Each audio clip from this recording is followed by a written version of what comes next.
What used to happen is I could always count, somewhere on my tour someone would come in here and get sick. They hated this room. I used to keep them in here just for a few minutes because I would have on my tour someone would inevitably vomit in this room. It would disrupt everything because they would get so sick and couldn't understand what it is.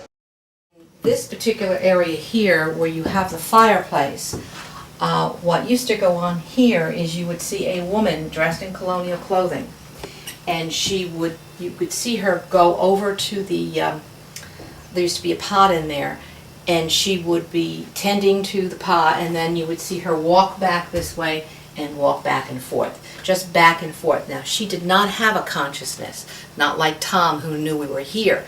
She was just part of the haunting phenomenon, caught in that time period where she's just doing the last thing she did, it's her chores.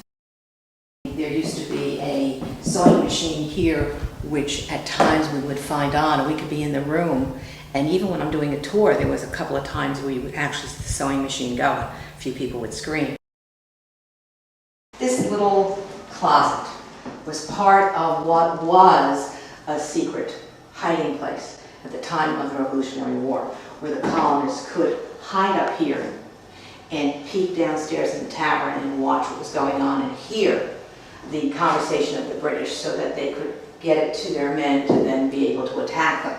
In this particular area here, what we used to have is the Reverend Wilson oftentimes would be seen in his garb, and people would also see in the front, they would see figures, in this room. One particular incident that happened is, it centered around children a lot, babies, because the one, I think it was Penelope, who died childless, and so she would be still hanging around in this room. And it was one incident when I had somebody on the tour come in with a baby in her arms, and the baby was actually lifted out of her arms. And that would happen frequently with people who came in here with children in their arms. So that was Penelope trying to hold a baby, which was something that she never had. So she would have a consciousness. She would know that people, that we were present.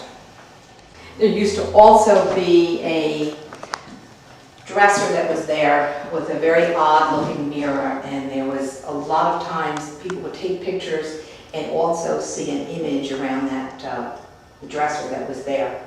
And it also had an uncomfortable feeling. Those are the only two places in the house that gave an uncomfortable feeling, was near that dresser and in that room. The rest of the house was fine. Nobody reacted in a negative way.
The house does have an extensive history that dates back to the early days of America.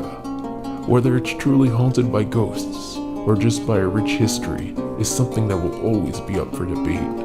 But one thing is certain, the Spy House is a historic treasure that will always be a place that intrigues everyone, from local historians to ghost hunters.